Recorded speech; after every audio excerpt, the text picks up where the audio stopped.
And for more now on this very historic and divisive referendum, TRT World's Simon McGregor-Wood joins us now from London. Simon. Hi Sally, that's right, a few hours of active campaigning to go after weeks and months of what has been at times both a bitter and rather divisive campaign. Leaders of both the Remain and Leave camps are frantically crisscrossing the country in those final hours, desperately trying to get at, to influence what may be a crucial constituency here, those people who have not yet made up their mind. Now, to have a deeper discussion about some of the issues that have shaped this debate as it approaches its denouement, I'm delighted to be joined by Jonathan Portis from the National Institute of Social and Economic Research, formerly also a senior economic advisor to Number 10 in previous administrations. Jonathan, economy and immigration, the two issues. Economy for those who want to remain, immigration by and large for those who want to leave. Who has made the most convincing argument in your view?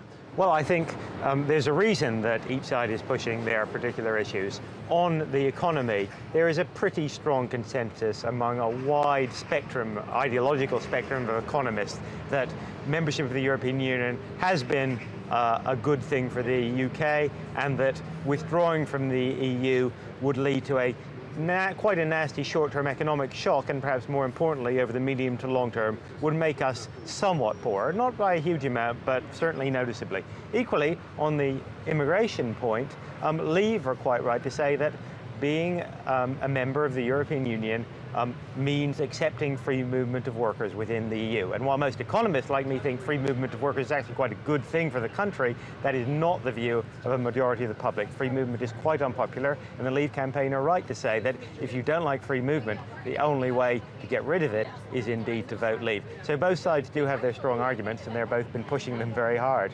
We've been travelling up and down the country, and it is quite significant how quickly and how passionately people bring up the issue of immigration. And it seems to me it's the one that the Remain camp is vulnerable on, because it comes with numbers. 2015, indisputable numbers, it seems, of 330,000 net people coming into this country, whereas the economic arguments are rather speculative. They're sort of rather what if. That's a disadvantage for the Remain camp, it seems to me. Would you agree? That's right. On immigration, Leave have a very clear slogan, which is, you can only take control of immigration if we leave. And there is a considerable element of truth to that slogan. It doesn't mean that there won't still be some pretty hard choices about immigration policy if we left. There would be. And Leave have been a bit misleading in claiming that suddenly immigration would be magically easy. It wouldn't be. But it is a very simple slogan, and it contains a very large element of truth. On the Remain side, Remain are quite right to say, actually, there is a pretty strong economic consensus that leaving would do us some economic damage. We would be poorer, but you can't put a firm number on that, and it's misleading to put a firm number on that because forecasting is an uncertain science. One of the phrases that we heard repeatedly, for example, during the great debate on television yesterday evening, was the Leave side saying vote Leave and take back control.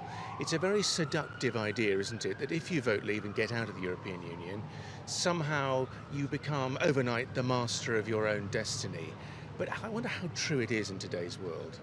Well, it's only true to a limited extent. So, for example, it is true we would have more flexibility in immigration policy.